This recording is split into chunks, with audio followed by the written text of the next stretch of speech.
Okay, we're rolling. I'll set up my, oh, I should have raised it. I'm going to have to raise this up a little bit. Give me a minute.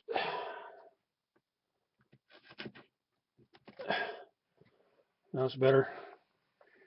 I've done a quick rendering on this. I changed the format a bit. The camera is kind of off to the side, but it's still going to get across on this particular lesson. Here, you can see where I've actually added in the purple, and I've added in some orange pieces. There's a piece down here too. And so using the calculator, you can take 1 acre, which is 43,560, divide it by 9, and then subdivide it by 6, and you actually get these areas here. And so these would be, both these together, individually, I think they're 802 square feet. 806, 806.6 square feet. So two of them would be 1613. So it's something that you could deal with on this 1 acre community. This would be joined to other communities around. So this 1/3 of a diamond would actually go together to make a hex. So you could use it for different things, whatever. You could have a shop there, probably shop here, and your main entrance down below, coming into the center. But it gives you room to do different things. And your geometric pattern is your pattern. You don't want to deviate off the pattern. Sometimes you may have to, but your geometric grid is how you survey all this. You have to follow the roadmap. It is your roadmap. Okay, and on the purple, you have to remember that this particular 1 acre community is the center hub for the 6 other 1 acre communities that are around. So you might make it a little more elaborate. And most of your families would be around this area, and then you would have those that are in management toward the center. A little quieter. They need more time by themselves. So this purple could be like a green area. That's the only color that I had, so I'll use purple. And if you look at it, this would be half of one of these. You put two of these together, and you actually get a full triangle of 806 square feet. So you would have 1, 2, 3 of these. Then you have to minus 2/3 of 1,200, because you have to allow for these houses here. You have to minus the area that it takes up. And I got it somewhere on the map there. But anyway, all together you got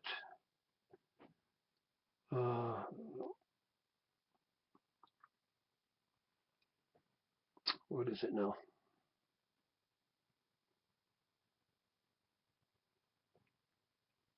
Anyway, you got lots of land. When I do the book there, all this will be more entailed. It doesn't have to be this way. You can design it whatever, depending on what kind of people that you have, or if you have kids and things like that. It's all going to make a difference. But this would be laying out a permanent community. And in the center, you have this green area. Now it's roughly about 20,000 square feet. A little under half an acre.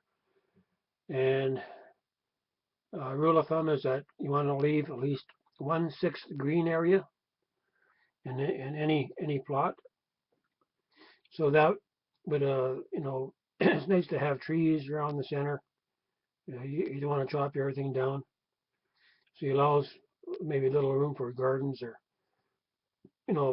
for planting flowers, borders, walkways, rock gardens, There's lots you can do if you got an imagination. Want to put in your support structure for long term. And outside this green area here, you leave your trees outside this green area. Uh, this might be all garden here, or this could be garden, or the whole thing could be garden, flower garden, or whatever's practical. And so the people that are living out here, they would be responsible for tending this part, and those that lived out there in this outer community, they would be responsible for tending this part. So every area has its designation wherever you live. You will have a responsibility to help look after the land.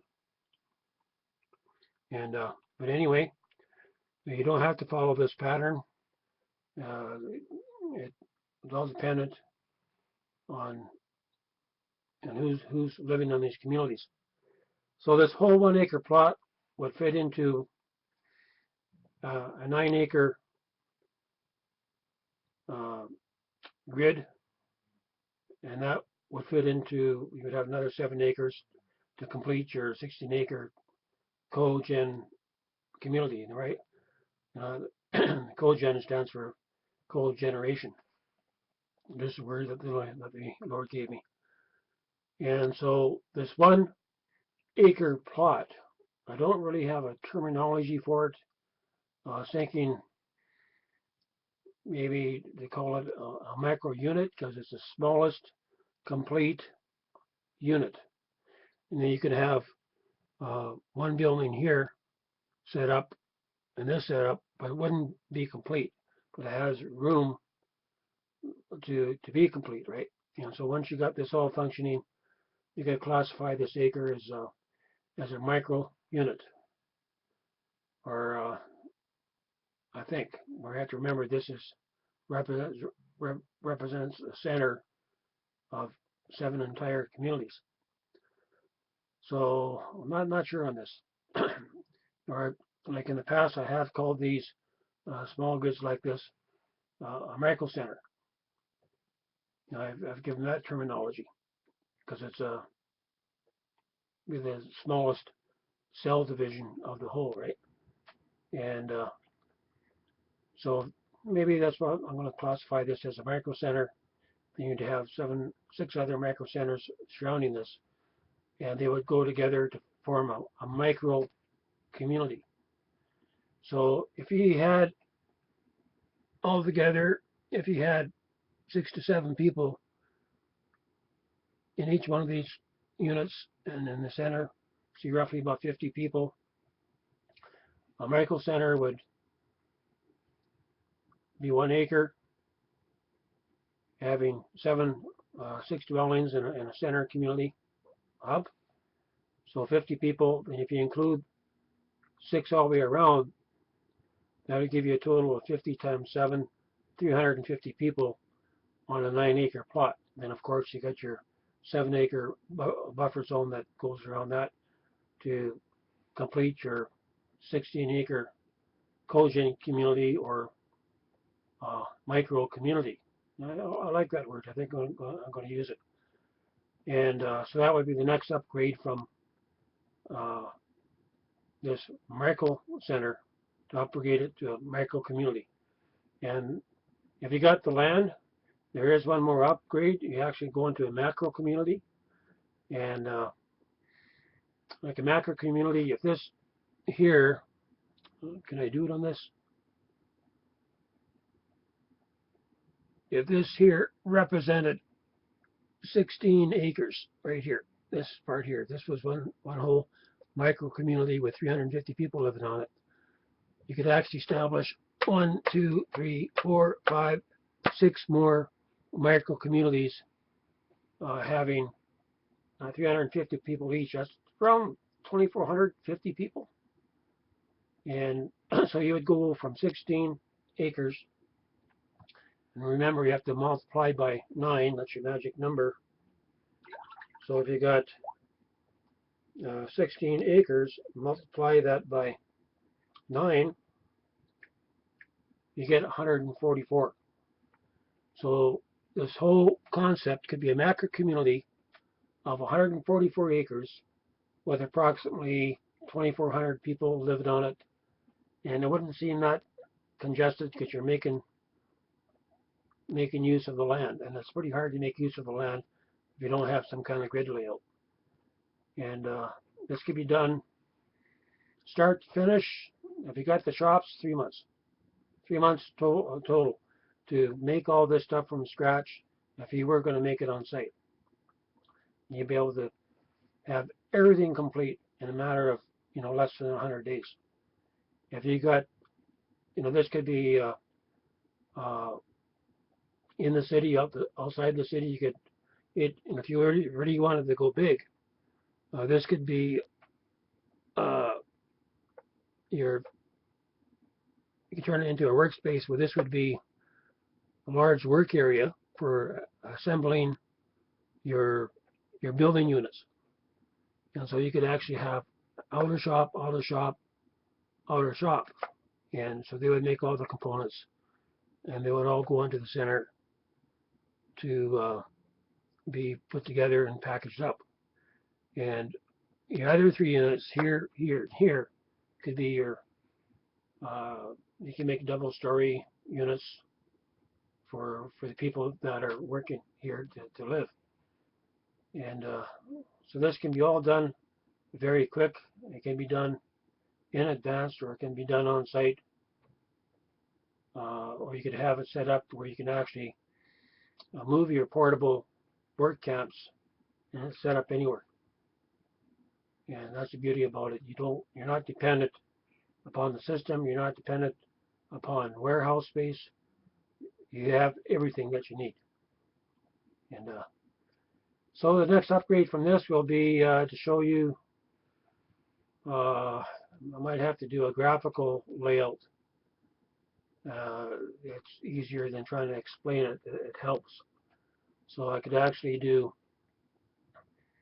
put this together as you'd be able to actually see the size comparisons. I could actually do a completed 16-acre micro community, and I could do a completed 1-acre micro center. So you go from micro center to micro community, then to your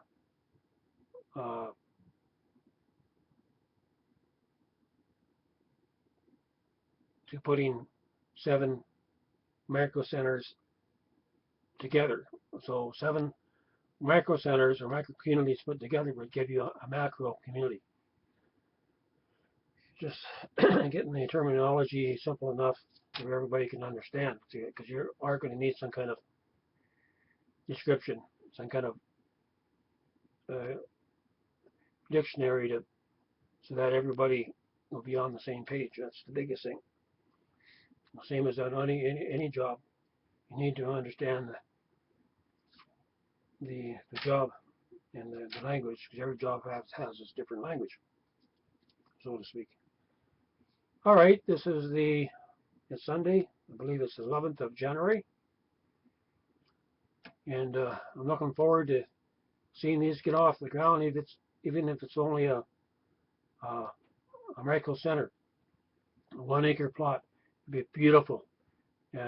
Maybe the Lord, Lord willing, the land and the people and the finances will open up to actually start getting this off the ground when it comes time to move back to British Columbia in the latter part of spring. This is Don Taylor, also known as Joshua, coming to you from here in Edmonton, Alberta, Canada.